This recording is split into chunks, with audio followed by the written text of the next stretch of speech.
సమస్య అండి. నిన్నటి నుంచి కూడా వైసీపీ సోషల్ మీడియా మొత్తం కూడా కిరా కార్పీని విపరీతంగా ట్రోల్ చేస్తున్నారు. ఎందుకు అంటే బొత్స సత్యనారాయణ ఉద్దేశించి కిరా కార్పి కొన్ని వ్యాఖ్యలు చేశాడు. కొన్ని వ్యాఖ్యలు చేయలేదు. బొత్స సత్యనారాయణ ఏ విధంగా అయితే మాట్లాడతాడో సేమ్ ఇమిటేట్ చేసి కిరా కార్పి మాట్లాడాడు. దానికి వీళ్ళు విపరీతంగా ఫీల్ అయిపోయి ఆయనకున్న నత్తిని ఉద్దేశించి, ఆయనకున్న లోపాన్ని ఉద్దేశించి మీరు అంత దారుణంగా మాట్లాడతారా, నిన్ను వదలం, వేసేస్తాం, ఇదే నా పద్ధతి, ఇదే నా సంస్కారం అని చెప్పేసి అని చాలా ఉపన్యాసాలు చెప్పుకొచ్చారు. చివరికి కిరా కార్పి కూడా స్పందించి తను అలా మాట్లాడడం తప్పే, క్షమించండి అని చెప్పేసి అని బొత్స సత్యనారాయణ గారికి క్షమాపణ చెప్పాడు. అయితే ఇక్కడ ఇవాళ నీతులు మాట్లాడి కిరా కార్పడి మాట్లాడిన మాటల్ని ఏదో పెద్ద నేరం కింద పరిగణించి భూతద్దంలో పెట్టి చూపించే వ్యక్తులందరూ కూడా గతంలో చంద్రబాబు నాయుడు గారిని ఉద్దేశించి ఆయనకున్న ఒక సమస్యను ఉద్దేశించి ఎంత దారుణంగా మాట్లాడారో మరి ఆ రోజున ఎందుకు స్పందించలేదు? కొడాల నాని కావచ్చు, రోజా కావచ్చు, వల్లభనేని వంశీ కావచ్చు, లక్ష్మీ పార్వతి కావచ్చు, ఇంకా ముఖ్యంగా మా నాన్న సొంత ఛానల్ సాక్షిలో పనిచేసే యాంకర్ ఈశ్వర్ గారు వాడు ఒక డిబేట్ పెట్టాడు. ఆ డిబేట్కి పెట్టిన తమ్ముళ్ళు ఇది క్లియర్ కనబడుతుందా? ఏమని పెట్టాడు చదివి వినిపించిన? బొల్లిబాబు గ్యారేజ్ ఇచ్చట అన్ని రకాల గోండాలను తయారు చేయబడును.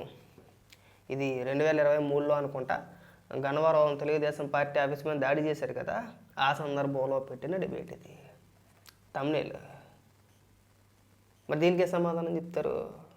లక్ష్మీ పార్వతి చేత ఎన్ని రకాలుగా తిట్టించారు, కొడాల నాని ఎన్ని రకాలుగా మాట్లాడాడు, రోజా ఎన్ని రకాలుగా మాట్లాడింది, మరి అదేంటది?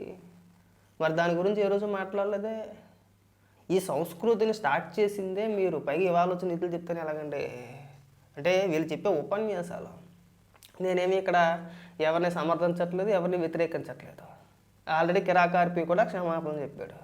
మరి ఇదే విధంగా సొంత ఛానల్ జగన్మోహన్ రెడ్డి సొంత ఛానల్ సాక్షి కదా, వేరే ఛానల్ కాదు కదా.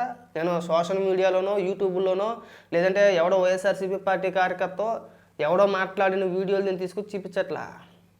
సాక్షి ఛానల్ మన అన్న సొంత ఛానల్లో చంద్రబాబు నాయుడు గారిని ఉద్దేశించి పెట్టిన తమ్నేల్ ఇది. మరి దీనికి ఎవరు సమాధానం చెప్తాడు? అంటే సాక్షాత్ డైరెక్ట్గా జగన్మోహన్ రెడ్డే కావాలని తిట్టించలేదు, మరి దాన్ని ఏమంటారు? మరి ఏదో ఉపన్యాసాలు చెప్పమాకండి, నీతులు చెప్పమాకండి. మేము బూతులు మాట్లాడచ్చు, ఎదుటోళ్ళు మాట్లాడితే మేము విపరీతంగా ఫీల్ అయిపోయి సంస్కారం గురించి, పద్ధతుల గురించి, మాట్లాడే విధి విధానాల గురించి మీరే మాట్లాడాలి. అసెంబ్లీలో బూతులు తిట్టించారండి చంద్రబాబు నాయుడు గారిని. ఇదే పదం ఈ బొల్లుబాబు అని చెప్పేసి వీళ్ళు ఏదైతే ఈ తమిళలో పెట్టుకున్నారో లక్ష్మీ పార్వతి చేత అనేక సార్లు తను ప్రెస్ మీట్ పెట్టిన ప్రతి సందర్భంలోని కూడా చంద్రబాబు నాయుడు గారిని ఉద్దేశించి ఈ పదం వాడారు. కొడాల నాని అనేక సందర్భాల్లో వాడాడు. ముఖ్యంగా వల్లభనేని వంశీ చేత మీరు TV9 ఇప్పటికీ డిబేట్ ఉంది, ఒకసారి చూడండి. ఎంత దారుణంగా మాట్లాడించారో ఒకసారి అప్పుడు చూసుకోండి. ఆ రోజన్నీ కూడా మీరు పొంగిపోయారు. ఇవాళకి వైసీపీ సోషల్ మీడియా చాలామంది మాట్లాడుతూ ఉంటారుగా, పోస్టులు వేస్తూ ఉంటారుగా, మరి దాన్ని ఏమనాలి?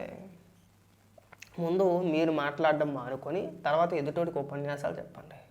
ఇంకా సంతోషించాలి. బొత్స సత్యనారాయణ ఎక్కడ కూడా నీకు నత్తుంది, నువ్వు నత్తోడివి అని చెప్పేసి నల్లా ఆయన ఏ విధంగా మాట్లాడతాడో యాజ్ టీజ్గా ఉన్నట్టుగా చేసి చూపించాడు. ఎందుకు అంటే ఆ రోజు అసెంబ్లీలో భువనేశ్వరి గారిని ఉద్దేశించి అంబటి రాంబాబు మాట్లాడినప్పుడు అదే అసెంబ్లీలో బొత్స సత్యనారాయణ కూడా ఉన్నాడు, మంత్రిగా ఉన్నాడు కదా.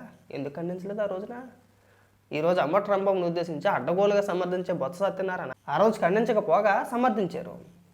ఈరోజు ఇక్కడ ఏమని మాట్లాడుతున్నారండి? వచ్చిల్లో ముందంట తెలుగుదేశం పార్టీ మహిళా నాయకురాలట అంబటి రాంబాబుని తిట్టారట.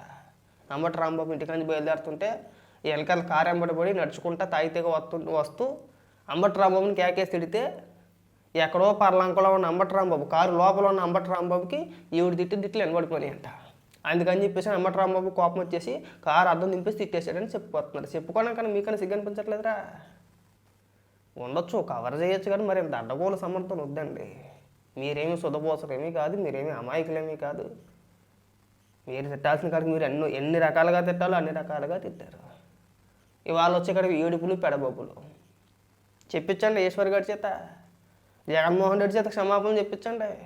ఇప్పుడు ఏదైతే కిరా కార్పి చేత చెప్పించారో అలా చెప్పించండి, చూద్దాం. ఎందుకు అడ్డగోలు వాదన? ఎందుకే మేము పేటీఎం గోర్లు అనేది? ముందు మీరు బూతులు మాట్లాడడం మానేసి రాజకీయ నాయకులకి, అందులోనూ ముఖ్యంగా చంద్రబాబు నాయుడు గారిని ఉద్దేశించి మాట్లాడేటప్పుడు మీరు ఏ విధమైన పోస్టులు వేస్తున్నారో ఒకసారి చూసుకోండి. తర్వాత మీరు అందరికీ నిధులు చెప్పేద్దరికన్నా కానీ ఇంక ఇలాంటి కబుర్లు చెప్పడం ఆపితే బాగుంటుంది.